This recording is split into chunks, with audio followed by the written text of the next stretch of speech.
Então, gente, continuando aqui a nossa aula sobre os ventos, nós vamos agora ver um pouquinho mais, né, sobre ele. Então tem aí, ó, o vento, como eu já disse para vocês, é o ar em movimento, como o próprio nome do capítulo sugere, certo? Então tem aí, ó, os ventos se formam pelas diferenças de pressão e temperatura entre as diferentes camadas do ar atmosférico, certo? O movimento do ar em relação à superfície da Terra pode variar desde a calmaria, né, e a falta de vento, até a formação de furacões que provocam a destruição em razão de ventos a mais de 120 km por hora. Então vejam aí, né, gente? Então já saibam, né, que esse ar em movimento, que é o vento, ele é formado devido às diferenças de pressão e temperatura, que vão dar origem a que a gente chama de correntes de convecção. Essas correntes de convecção é que vão dar origem aos ventos, ok? Então vamos lá. Como que se formam os ventos, né? A gente parou lá no livro de vocês. Então vamos dar uma olhadinha lá o que é que o livro de vocês.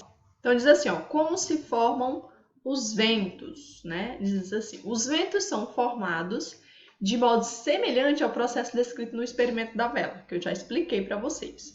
A radiação solar chega até a superfície terrestre e a aquece, tanto nos continentes quanto nos oceanos.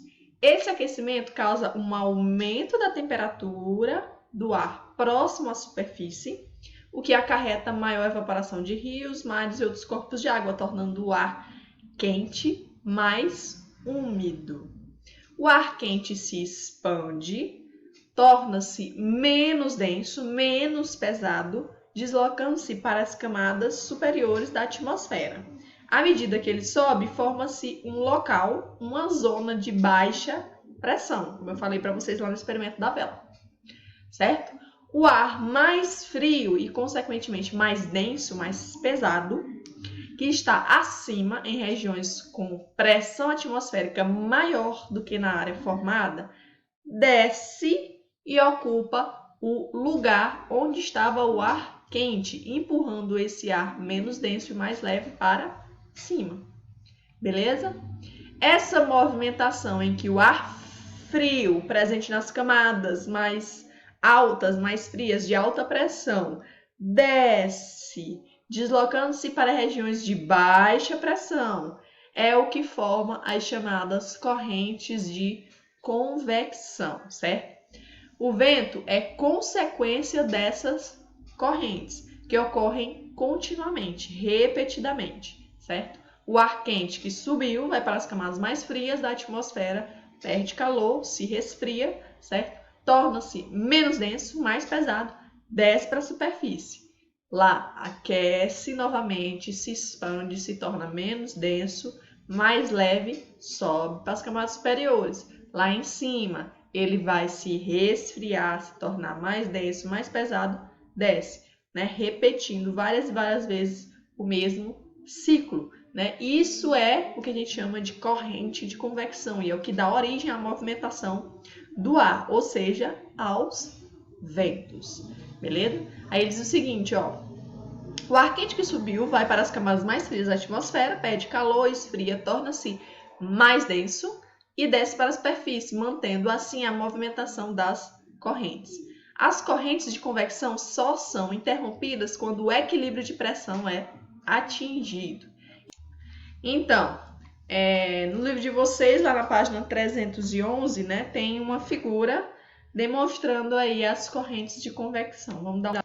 Então vejam aqui a formação das chamadas correntes de convecção, que dão origem à movimentação do ar, origem aos ventos.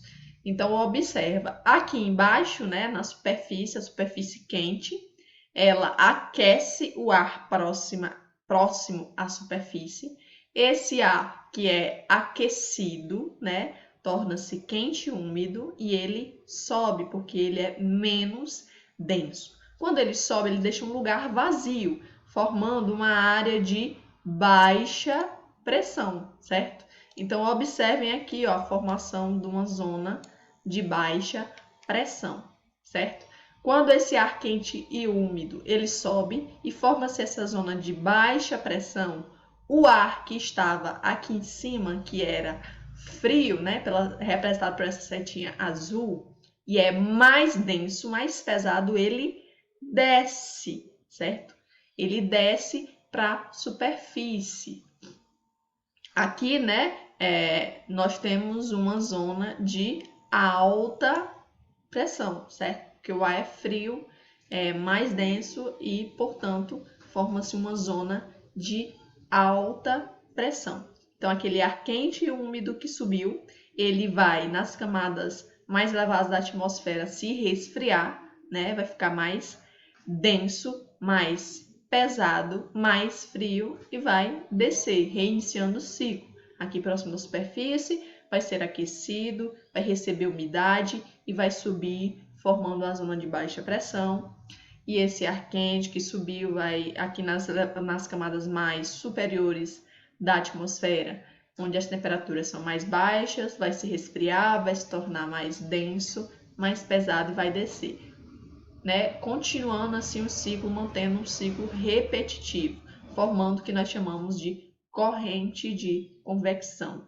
É essa corrente de convecção que dá origem à movimentação do ar, portanto, à formação dos ventos. Vamos dar uma olhadinha na nossa aula, o que ele fala sobre correntes de convecção. Então, gente, primeira coisa que vocês têm que lembrar: as correntes de convecção, elas se formam, então os ventos vão ser formados devido à diferença de temperatura e densidade do ar, certo? Essa movimentação cíclica, né, essa corrente de convecção, ela só vai ser formada devido a essas diferenças de temperatura do ar e de pressão atmosférica, certo?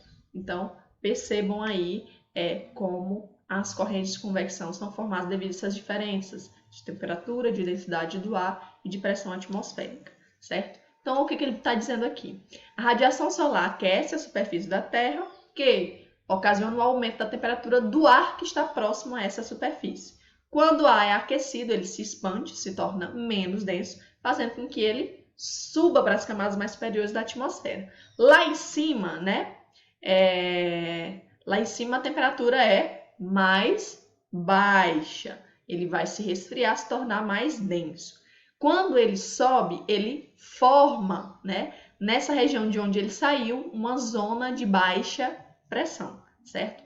Então, o ar que estava lá em cima, nas camadas superiores, que era mais frio, mais denso, ele então vai descer e ocupar essa zona de baixa pressão, certo?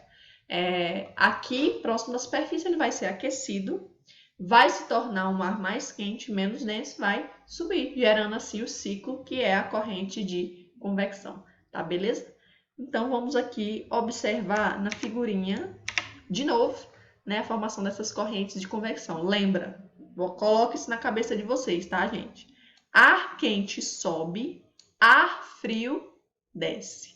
Ar quente sobe, ar frio desce. É muito fácil de você observar isso. Quando você está fervendo a água, o vapor de água, né, aquele gás que sai quando você está fervendo a água, né, o vapor de água, ele sobe, tanto é que ele toca na tampa da panela. Já o ar frio, quando você abre lá o congelador, ele desce, você sente o ar frio do congelador descendo para cima de você quando você abre a geladeira, né, o congelador. Então, sempre lembra disso, o ar quente sempre vai subir e o ar frio sempre vai descer. O ar quente sobe porque ele é menos denso, e o ar frio desce porque ele é mais denso, tá bom? Beleza? Então tá aqui, ó. Ar quente sobe, entra em contato com o ar frio, se esfria, então ele desce. Isso gera uma circulação de ar e chama-se corrente de convecção, semelhante ao que está acontecendo aqui, ó. Então ele desce frio, próximo da superfície vai se aquecendo, sobe. Desce frio, próximo da superfície vai se aquecendo, sobe. Num ciclo repetitivo e contínuo, que são as correntes de convecção, beleza?